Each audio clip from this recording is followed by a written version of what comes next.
ताज्या बातम्यांसाठी ABP माझाला subscribe करा आणि बेल आयकॉन प्रेस करा। रिया चक्रवर्तीच्या कबुली जबाबामध्ये सारा अली खानचं नाव समोर आल्याचं एनसीबीनं मान्य केलंय।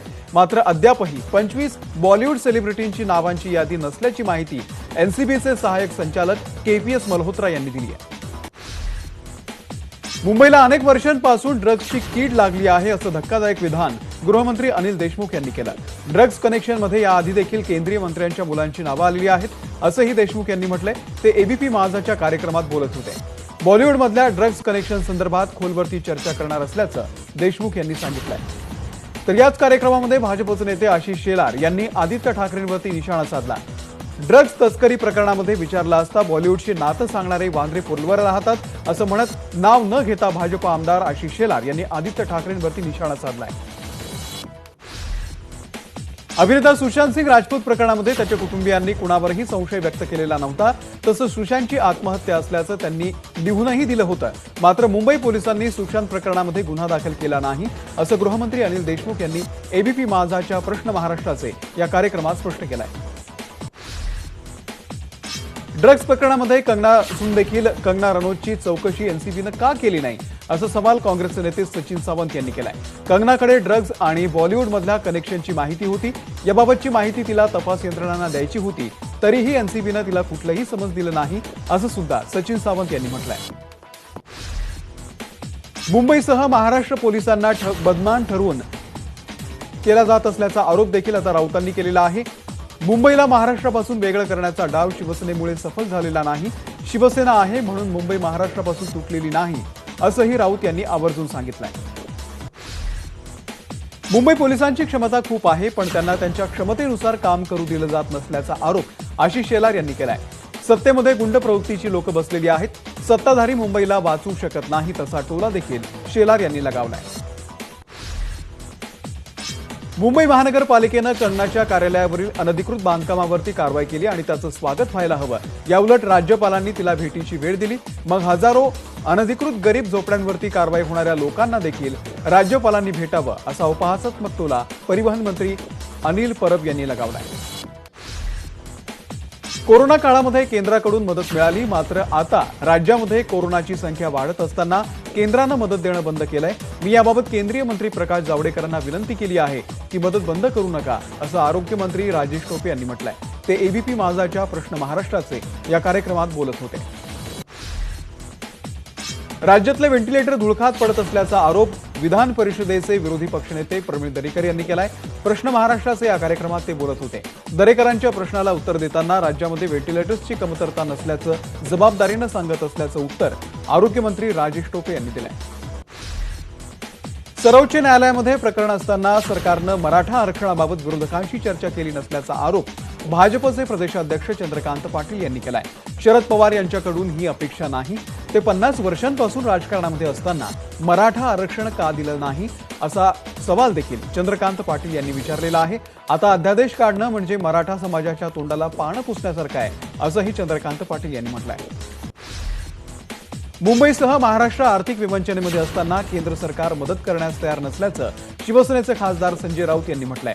बाहेरचे नशेखोर आणून मुंबईमध्ये गोंधळ घातला जातोय आणि आर्थिक राजधानी असलेल्या मुंबईचं सर्वतोपरी महत्त्व कमी करण्याचा डाव असल्याचा आरोप देखील राऊतांनी नाव न घेता भाजपवरती केलाय।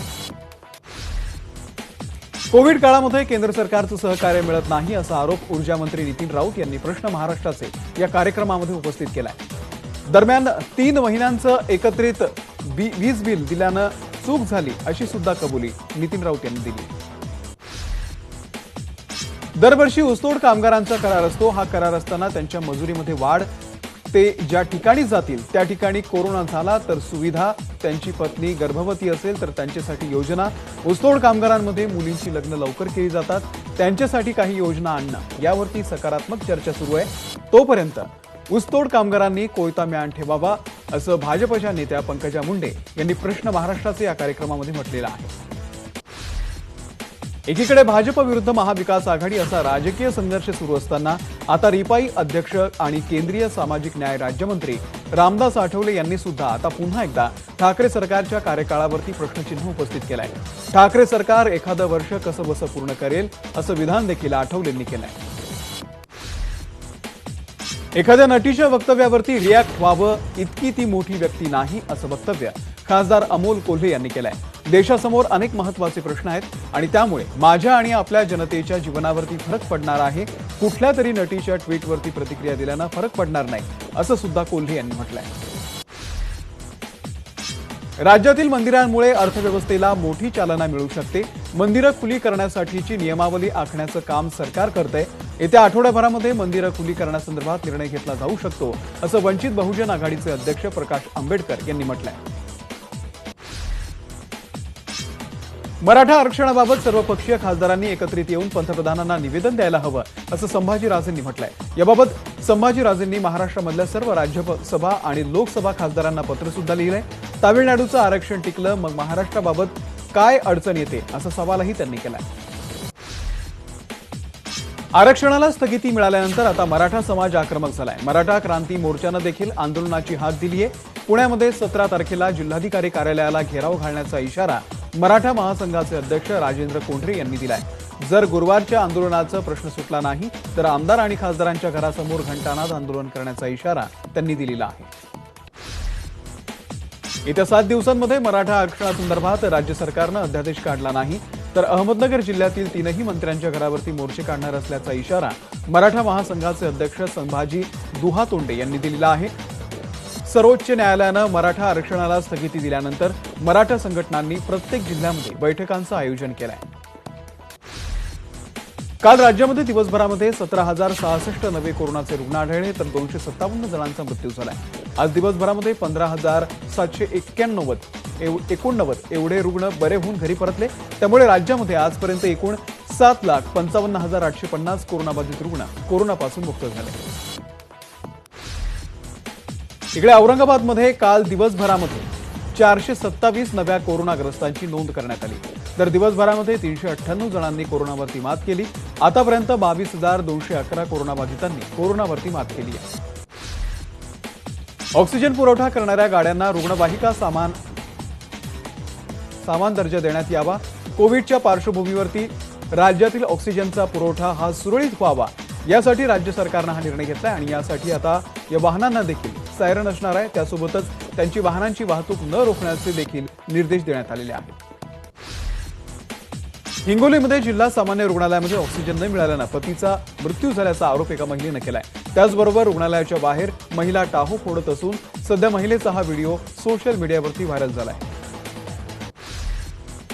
सातारा जिल्ह्यामध्ये काल दिवसभरामध्ये 21 कोरोनाबाधितांचा मृत्यू झालाय तर 889 जणांचे अहवाल पॉझिटिव्ह आले. सातारा जिल्ह्यामध्ये कोरोनामुळे मृत्यू झालेल्यांची संख्या 690 वरती पोहोचली आहे. पिंपरी चिंचवड शहरामध्ये आज 822 रुग्णांना कोरोनाची लागण झाली आहे तर 23 जणांचा कोरोनामुळे मृत्यू झालाय. पिंपरी चिंचवडमध्ये आतापर्यंत एकूण 53,591 इतके जे रुग्ण आहेत ते कोरोनामुक्त झालेले आहेत. आतापर्यंत 297 जणांचा कोरोनामुळे मृत्यू झालाय. पुणे शहरामध्ये कोरोनाचा प्रादुर्भाव दिवसेंदिवस वाढतोय आणि त्या पार्श्वभूमीवरती पुण्यामध्ये पुन्हा एकदा लॉकडाऊन होणार असल्याचा एक मेसेज सोशल मीडियावरती व्हायरल झालेला आहे. मात्र ही अफवा असल्याचं स्पष्टीकरण आता खुद्द महापौर मुरलीधर मोहोळ यांनी दिलंय. पुण्यामध्ये लॉकडाऊन होणार नाही असं त्यांनी स्पष्ट केलंय. सांगली जिल्ह्यामध्ये काल दिवसभरामध्ये तब्बल 847 कोरोना रुग्णांची भर पडली आणि त्यामुळे सांगली जिल्ह्यातील कोरोनाबाधितांचा आकडा 24,039 वरती पोहोचलाय तर सांगली जिल्ह्यामध्ये काल कोरोनामुळे 41 रुग्णांचा मृत्यू झालाय. नागपुरात कोरोनाचा प्रादुर्भाव दिवसेंदिवस वाढतोय आणि त्यामुळे विनामास्क फिरणाऱ्यांवरती कडक कारवाई करण्यात येते. आज नागपूर शहरामधल्या विविध भागांमध्ये विनामास्क फिरणाऱ्यांवरती 500 रुपये दंड वसूल करण्यात आला तर बाजारपेठांमध्ये नियमांचं उल्लंघन करणाऱ्या व्यापाऱ्यांवरती 5,000 रुपये दंडाची कारवाई करण्यात आली. कोरोनाची सुरुवात झाल्यावरती परराज्यामध्ये गेलेले नागरिक मोठ्या संख्येनं महाराष्ट्रामध्ये परतत आहेत. अशा नागरिकांची ठाणे महानगरपालिकेच्या वतीनं अँटीजेन टेस्ट करण्यात येते. ठाणे रेल्वे स्थानक परिसरातल्या सॅटिस पुलावरती तपासणी करण्यात येते. आतापर्यंत 10,000हून अधिक नागरिकांची तपासणी करण्यात आली. यामध्ये 89 जणांचा रिपोर्ट पॉझिटिव्ह आला. भारत बायोटेकच्या कोरोना लसीच्या दुसऱ्या टप्प्याची चाचणी सुरू झाली आणि दुसऱ्या टप्प्यामध्ये देशभरामध्ये 12 ऐवजी 8 केंद्रांवरती ही चाचणी घेण्यात येते. दुसऱ्या टप्प्यामध्ये नागपूरमध्ये 50 जणांना ही लस देण्यात आली आहे. जुलै आणि ऑगस्ट महिन्यामध्ये पार पडलेल्या पहिल्या टप्प्यामध्ये नागपूरमध्ये 55 जणांवरती लसीची चाचणी करण्यात आली होती. मनसेचे अध्यक्ष राज ठाकरे यांनी मुख्यमंत्री उद्धव ठाकरे यांना पत्र लिहिलंय. राज यांनी पत्रामधून डॉक्टरांच्या विम्यामध्ये होणाऱ्या भेदभावाकडे लक्ष वेधण्याचा प्रयत्न केलाय. खासगी सेवेतील डॉक्टरांना विमा राज्य सरकारनं कोणत्या न्यायानं नाकारतंय असा सवाल देखील राज ठाकरे यांनी उपस्थित केलाय. अनलॉक नंतर मुंबईमध्ये दिवसेंदिवस नागरिकांची गर्दी वाढती आणि याचा ताण आता बेस्ट बसेसवरती पडतोय.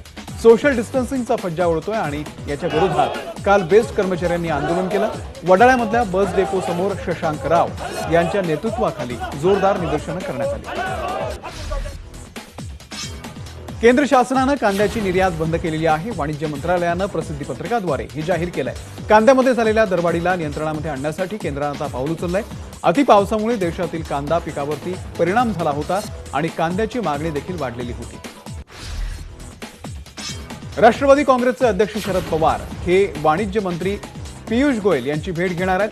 कांदा निर्यात बंदी प्रकरणामध्ये ही भेट होणार आहे अशी माहिती त्यांनी दिली आहे. राज्यातील शाळा सप्टेंबर अखेर सुरू होण्याची शक्यता कमी असल्याचं मत जे आहे ते शिक्षण मंत्री वर्षा गायकवाड यांनी व्यक्त केलंय. राज्यातील संस्था चालक तसंच शिक्षण तज्ज्ञांसोबत चर्चा केली.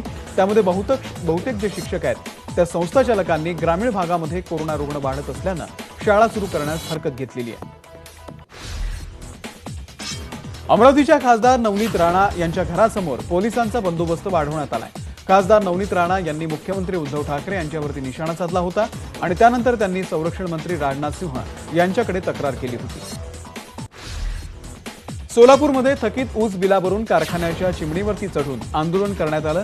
दक्षिण सोलापूरमधील गोकुळ साखर कारखान्यानं गळीत हंगामामधील ऊस बिल न दिल्याचा आरोप आंदोलनकर्त्यांनी केलेला आहे. बिल लवकरात लवकर मिळावं यासाठी युगंधर संघटनेच्या वतीनं हे आंदोलन करण्यात आलंय.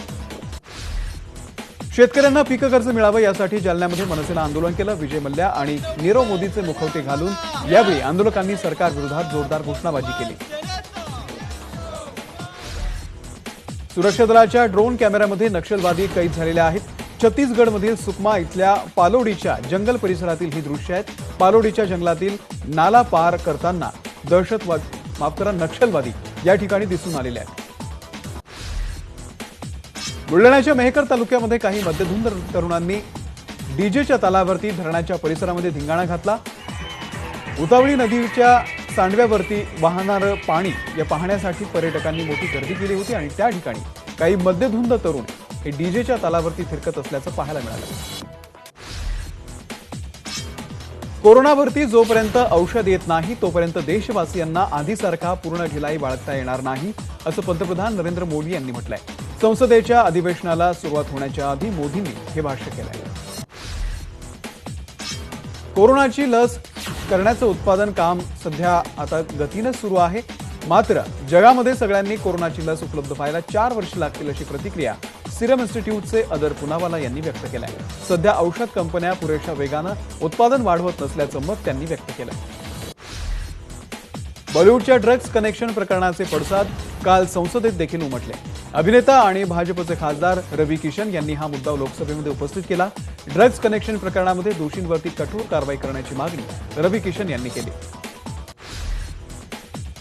ज्येष्ठ विधिज्ञ प्रशांत भूषण यांनी सर्वोच्च न्यायालयाच्या अवमान प्रकरणामध्ये ठोठावण्यात आलेला ₹1 दंड बँक ड्राफ्टनं भरलेला आहे. हा दंड भरला म्हणजे आपण निर्यात स्वीकारला असा होत नाही.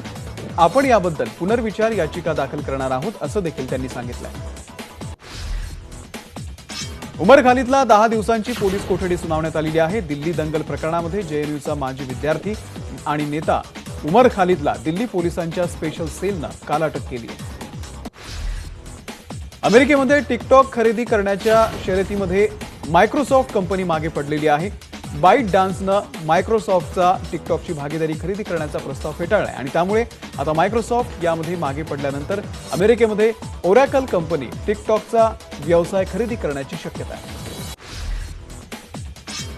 जपानचे मावळते पंतप्रधान शिंझो आबे यांचे वारसदार म्हणून योशिहिदे सुगा यांची सत्ताधारी लिबरल डेमोक्रॅटिक पार्टीनं निवड केली आहे. सध्याच्या प्रशासनामध्ये सुगा यांच्या खांद्यावरती मुख्य केंद्रीय सचिव पदाची जबाबदारी होती. शिंझो आबे यांचा उजवा हात अशी ओळख देखील त्यांची आहे. राष्ट्रपती रामनाथ कोविंद, पंतप्रधान नरेंद्र मोदी, अनेक केंद्रीय मंत्री, प्रमुख विरोधी पक्षनेते, विविध राज्यांचे मुख्यमंत्री आणि सरन्यायाधीशांसह 1350 अतिमहत्वाच्या भारतीय नागरिकांच्या हालचालींवरती चीनमधील एक तंत्रज्ञान कंपनी पाळत ठेवून असल्याचं वृत्त द इंडियन एक्सप्रेस या वृत्तपत्रानं दिलेलं आहे. भारताला शत्रुराष्ट्र मानत नसल्याचं चीन सरकारनं मुखपत्र असलेल्या ग्लोबल टाइम्समध्ये आता नमूद केलंय. ग्लोबल टाइम्समध्ये शांततेच्या मुद्द्याला प्राधान्य देण्यात आलेलं आहे आणि त्यामुळे सीमेवरती तणाव निर्माण करून धमकावणाऱ्या चीनची भाषा आता बदललेली दिसतेय.